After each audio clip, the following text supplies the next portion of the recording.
kumanta rin ni Tita. Kanta ka para matuto. Nanay na lang po, signature.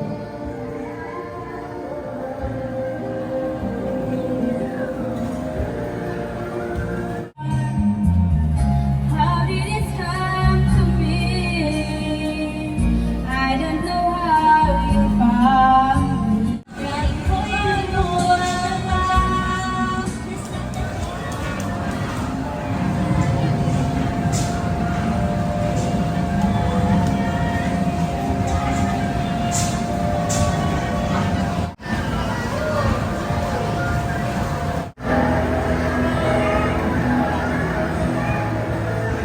Ano po? Alin na kanta po? Number lang po. 50 pesos po. Thank you po. Wow, ang galing kumanta rin ni Tita.